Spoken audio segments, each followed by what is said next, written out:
God, my necklace doesn't want to stay straight. The dogs in my apartment complex clearly don't understand that I'm trying to film a video.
I have been back from the gym for quite a bit now. I hit gluten hammies this morning. I have that workout posted on to my Instagram as a little like swipey guy, so go ahead over there and check it out. And then you just saw that we started off video today with the core portion of my workout. Core is something that I feel like so many of us struggle with because we get into the habit of doing the same core workouts over and over and over again. We'll either do them every single day, which is not necessary. You do not need to train your core every single day.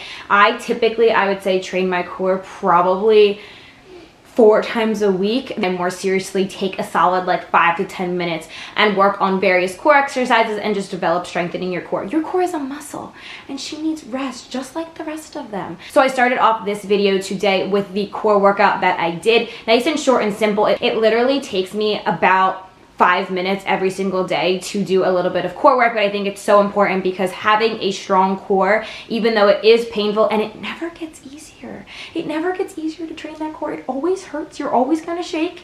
It is so important in every single movement that you do. Having a core that is strong and that you're able to contract and really just keep that neutral spine when you're doing big compound movements is going to be so important. So before we wrap up today's video, I wanted to briefly talk about something that I get a ton of questions about on my Instagram and I have gotten on YouTube as well, and that is how I set up my workouts every single day. So I lift typically 5 to 6 days a week. My goal every single week is to lift for 6 days. However, depending on what my schedule looks like for the week or if I'm busy or whatever the case may be, I may only get to the gym 5 days in a week. However, every single day I kind of structure my workouts relatively similarly in the way of how I pick the exercises that I pick.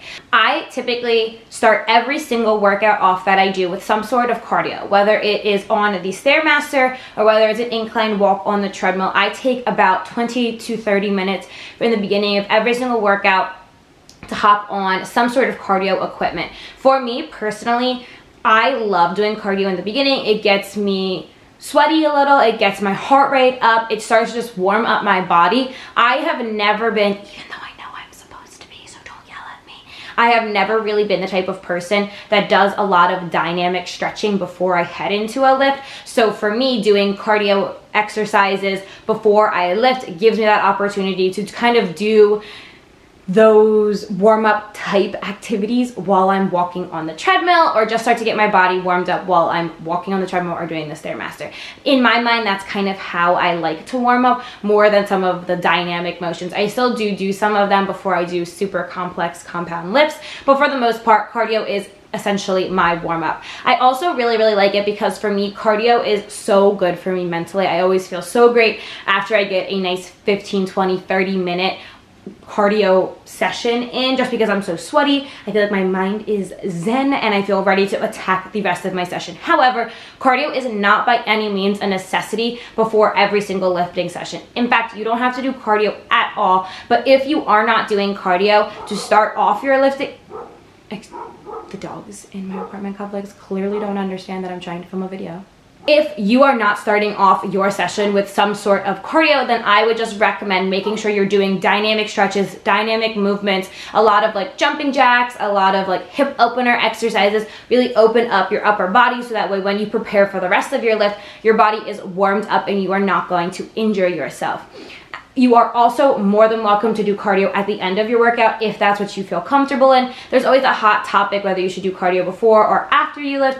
Personally, I've always liked doing it before. I don't think it has impacted my ability to lift heavier when I am doing lifts. However, people typically say to do the one that you prioritize the most. If cardio is your main priority right now, then save that for first. If lifting and getting stronger is your main priority, do that first. So it's really your preference. For me, my body really works well with doing cardio first, so that's what I do.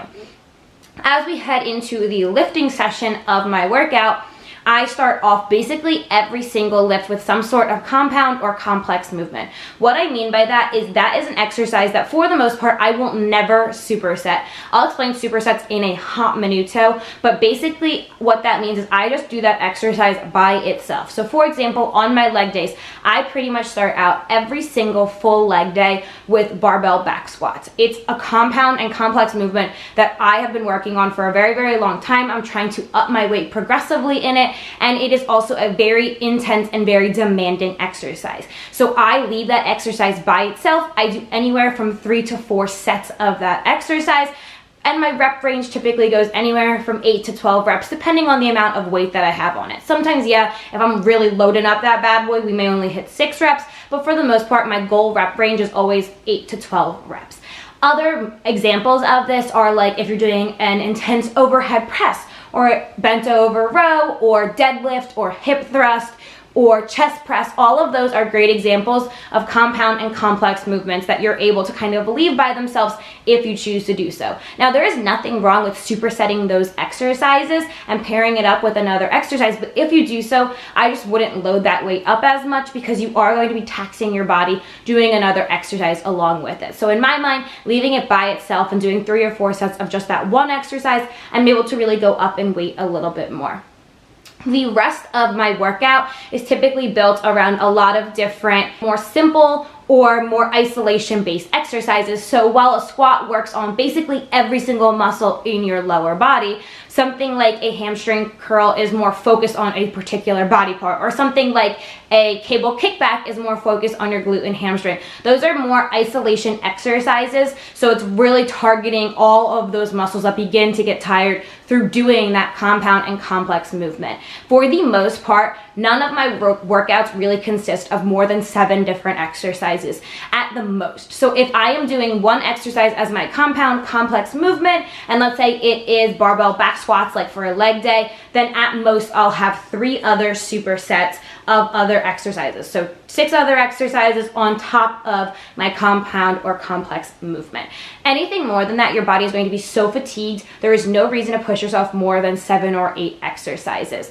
When I keep saying the word superset, I also get a lot of questions on what the heck a superset is. So just to break that down for you super quick, a superset is when you pair 2 exercises together. Like let's say you do a bicep curl and a tricep overhead extension, and you would go back and forth between the two of them. So one set would be one set of bicep curls, one set of tricep overhead extensions. That is one set. So if you're doing 3 sets of them, you go back and forth, back and forth, back and forth, and those are your 3 sets.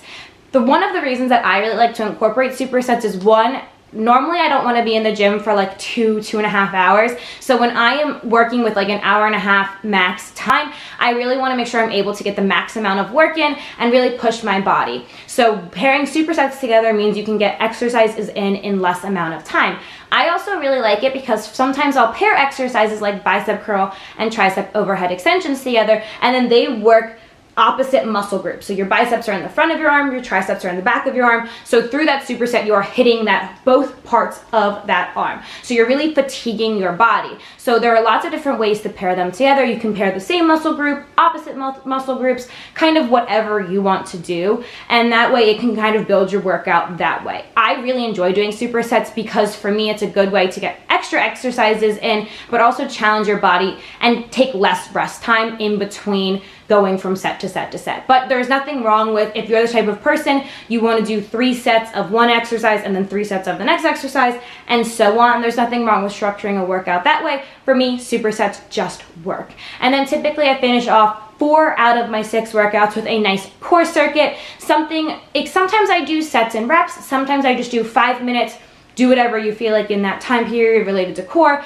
mix and match a bunch of core exercises, and then I go on from there. So I just wanted to briefly talk about how I kind of set up my workouts, what even is a superset, because I get a lot of questions on how do I know how to structure my workouts when I go into the gym. If I am planning out a workout for the day, what do I do first, second, third, and so on. Of course, like sometimes on a leg day, I will pop a leg press in as my last exercise of the day. That is not an isolation exercise. That is more a total lower body movement. However, sometimes I like to pop things like that in, really just to challenge my body a little bit more on that particular day. It's not something I do every single leg day, but just something I like to mix in from time to time on various days of the week. So with that being said, I'm just going to wrap up this video here. Just wanted to keep it nice, short, and sweet, talk a little bit about how I structure my workouts. If you guys have any questions on it, please feel free to drop them in the comments down below. Also, feel free to go head over to my Instagram. Every single workout that I post has all of the workout descriptions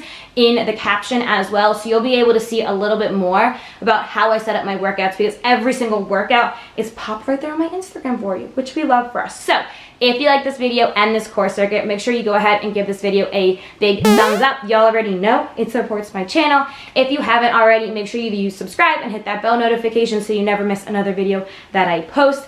If you haven't, make sure you follow me on my Instagram so you can see all the other fitness, health, and lifestyle content that I post on there. And I will catch you guys here next time.